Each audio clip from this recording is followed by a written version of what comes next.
আসসালামু আলাইকুম এভরিওয়ান, সবাইকে ওয়েলকাম জানাচ্ছি সাউদাস ফুড ল্যাবের আজকের পর্বে। আজ হাজির হলাম খুব পপুলার একটি রেসিপি নিয়ে। আজ আমি বানিয়ে দেখাবো ডিম আলুর চপ। চলুন শুরু করা যাক। প্রথমে 5টি আলু সিদ্ধ করে খোসা ছাড়িয়ে ভর্তা করে নিয়েছি। ডিম সিদ্ধ করে নিয়েছিলাম।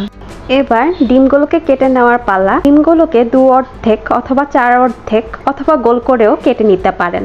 আমি 4 অর্ধেক করে কেটে নিয়েছি। আলুর পুরগুলো বানাতে আমাদের লাগছে জিরার গুঁড়া, চিলি ফ্লেক্স, কাঁচামরিচ কুচি, গোলমরিচের গুঁড়া, লবণ, মরিচের গুঁড়া এবং বেরেস্তা। ছাড়া কোটিংয়ের জন্য আমাদের লাগছে ব্রেড ক্রাম্বস আর কর্নফ্লাওয়ার। ভর্তা করে রাখা আলুর সাথে সবগুলো উপকরণ অ্যাড করে দিচ্ছি। উপকরণগুলোর পরিমাণ আপনারা ডেসক্রিপশন বক্সে পেয়ে যাবেন।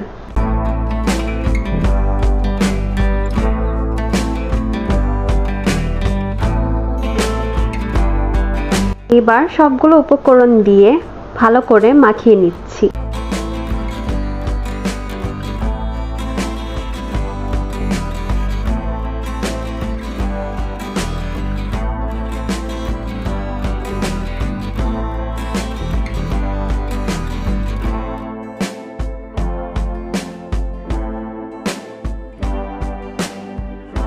এখন চপগুলো বানিয়ে নেওয়ার পালা। হাতে কিছুটা আলুর পুর নিয়ে নিচ্ছি।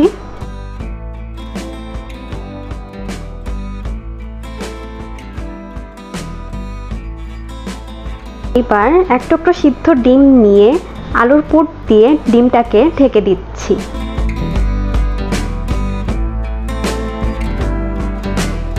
একই প্রসেস ফলো করে বাকি চপগুলো বানিয়ে নিব। কোটিংয়ের জন্য প্রথমে লাগছে 2টো ডিম,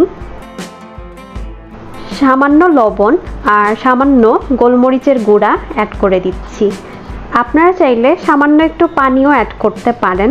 দিয়ে দিচ্ছি 1 টেবিল চামচের মতন কর্নফ্লাওয়ার।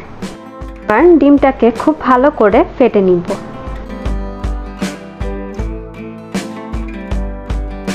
প্রথমে চপগুলোকে ডিমের মিশ্রণে ডুবিয়ে নিব। পর ব্রেড ক্রাম্বসে গড়িয়ে নিব। ব্রেড ক্রাম্বসের পরিবর্তে টোস্ট বিস্কুটের গুঁড়াও ইউজ করা যাবে। এগুলো চপ একদিনে না ভেজে আপনারা চাইলে 10 থেকে 12 দিন ফ্রিজে সংরক্ষণ করেও খেতে পারেন। ঠিক একই প্রসেস ফলো করে সবগুলো চপ কোট করে নিব। আমি একবার কোট করে নিয়েছি। আপনারা যদি চান তাহলে আরও একবার কোট করে নিতে পারেন। চপগুলোকে এখন গরম তেলে ভেজে নিব।